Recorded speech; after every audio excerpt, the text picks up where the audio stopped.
Wala pa akong ginawang mabuti sa buhay ko.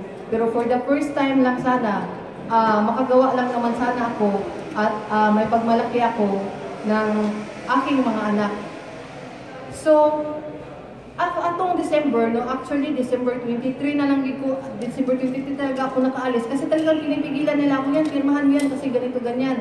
So humahanap ako lahat ng excuse ko na hindi ko siya mapirmahan kasi pag nakita niyo po ang affidavit na nandito po sa akin na pinorward ni Attorney Jude Sabio sa mismo email ad niya, ang daming kasinungalingan at saka masyado na ring nakakatakot. Pinirmahan ang affidavit at gusto ko rin dumating ang time na isiwalat ko ito kasi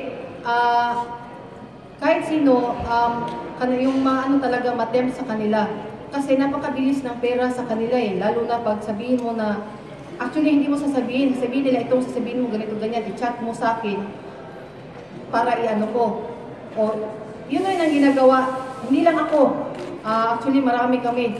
So noong December talaga, parang akong nakapag-isip, sabi ko, kasi parang natakot na nila ako, at ganyan, ayaw mo ito pirmahan, pagdating mo ng Davao, ganito ganyan, kung babaliktad ka kay Presidente Duterte, ipapapatay ka pa rin. Sabi ko naman sa kanila, imposible naman siguro yun kung magsabi ka ng totoo. At saka, sa yung time na nakakasalamuha ko si Presidente Duterte, hindi naman siguro siya ganon.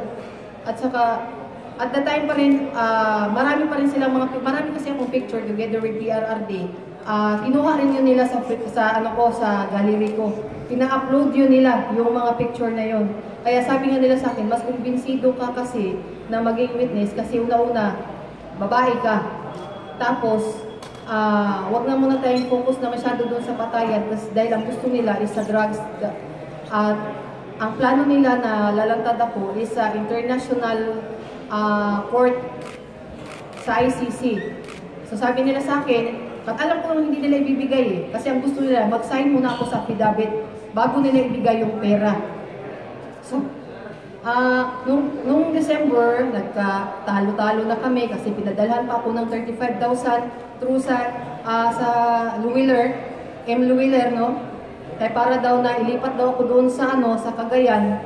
Kasi daw, ilalabas na daw nila ako through international media at doon daw ako interviewin sa Cagayan.